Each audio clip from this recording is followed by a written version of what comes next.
Hey everyone, and welcome back to my channel. If you're new, welcome, and if you're already subscribed, thanks so much for tuning in.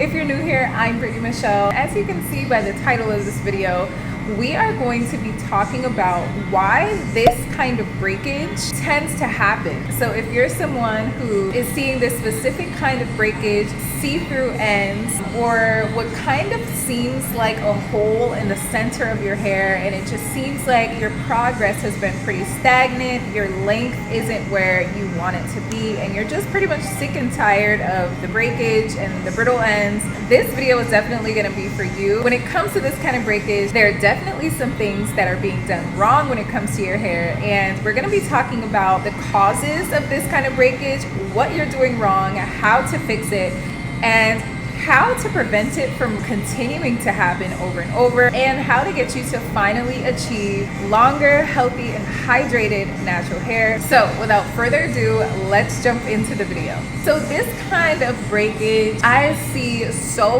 often with first-time clients. This is something that 100% can be remedied, and something that you can take actionable steps to help prevent it from happening really again. Let's first talk about what exactly is causing this kind of breakage. If you're noticing chronic see-through brittle ends, and especially if you're noticing what looks like a hole in the middle, right in the middle of the hair, this is a very specific kind of breakage, and it's because of a specific thing that you're doing with your hair. That kind of breakage that sits right in the middle, causing what looks like a hole in the hair, and if it's constantly happening, this means that A, you're putting your hair in buns and ponytails way too often.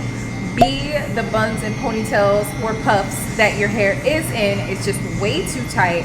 And C, the accessory that you're using is causing even more wear and tear right at where the ponytail is being held. The first thing to understand as far as a concept, adopt a different primary hairstyle than buns, ponytails, and puffs. I know a lot of times those kinds of styles can seem really convenient, you know, especially if your hair isn't at the particular length goal that you want it to be in yet, or maybe you're just someone who likes sleek looks, like slick backs. I know sometimes I definitely enjoy a sleek bun, but the problem is when you have these kinds of styles as your primary go-to style, instead of a style that you're sometimes sprinkling into the regimen. Wherever that scrunchie is sitting, especially if that scrunchie is an elastic one, which I talk about so much, instead of using the elastic scrunchies, you 100% want to switch to silk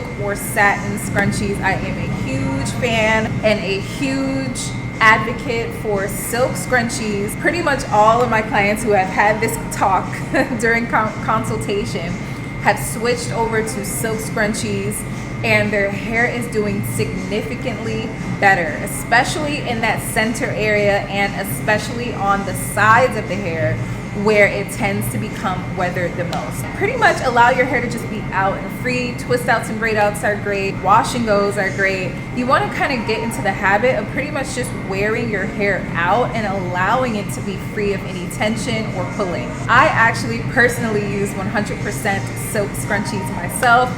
I absolutely love them, and the ones that I use, I do recommend to clients, and it's the ones that they are using as well. I'll go ahead and link those silk scrunchies in the description box below. So another cause for chronic see-through kinds of ends, you want to stick to a very strategic routine to be actively getting rid of the see-through ends. As a general rule of thumb, if you have a lot of see-through ends that you're trying to get rid of, the first order of business is you want to definitely get on some sort of a trimming schedule. You definitely want to be actively getting rid of these ends and not just trimming it and then going another like several months before your next one. Now, another thing to consider, how long you're going before you're introducing water to the hair and the scalp. Truth of the matter is, dry hair breaks a lot more easily. Going really long in between your washings, like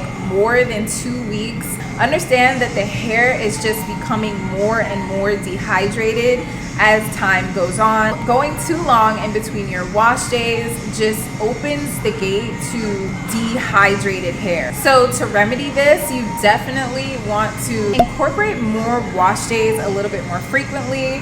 Once a week is ideal. Once a week is already a long time. Now, another kind of breakage, if you're experiencing like thinning specifically in the crown, again, this 100% is coming from the hair being pulled too often or being pulled too tightly. Another thing that I feel folks overlook is just how heavy certain styles are.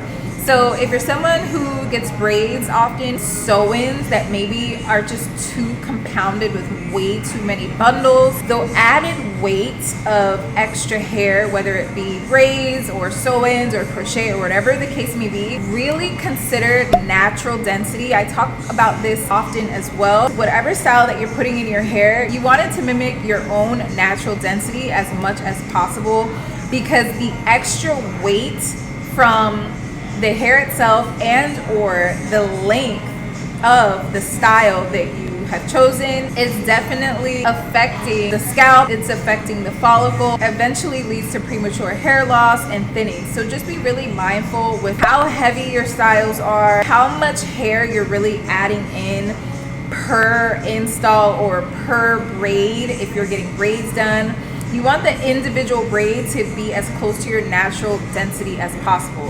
Now, another thing to consider when it comes to this kinds of breakage and see-through ends is going to have to do with the tools that you're using, detangling brushes, combs. Whenever you're detangling your hair, one of my favorite detangling brushes, I'll leave the link for it in the description box below. I do mention it to clients all the time. When it comes to your smoothing brushes, you definitely want 100% boar bristle. Boar bristle is a lot gentler than synthetic bristle brushes.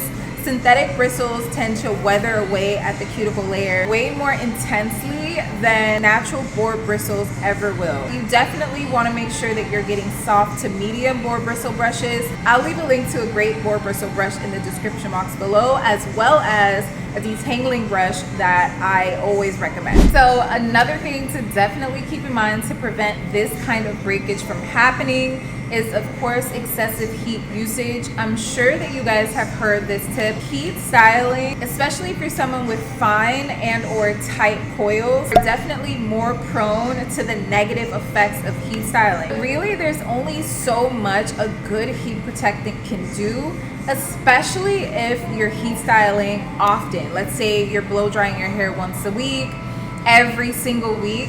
Understand that there's only so much that even the best heat protectant can do because of the frequency that you are using the heat. Over time, the elasticity of the hair will lessen and eventually become dehydrated and not as supple. So just be mindful, not just heat usage, but how often you are introducing heat into your regimen. So if you're someone who wants even more of an in-depth understanding as to how to truly achieve healthier, hydrated hair, I highly recommend that you download my ultimate guidebook. There you'll find everything you need to finally achieve excellent hair. And if you're someone who still is unsure as to what products you need to use, especially for your particular texture and hair type, highly recommend that you download my ultimate product list. You'll find links in descriptions to all of my recommended products to help you achieve the looks that I do here in the salon. I hope this video was helpful. Be sure to subscribe and give the video a like if you haven't already. Let me know in the comments if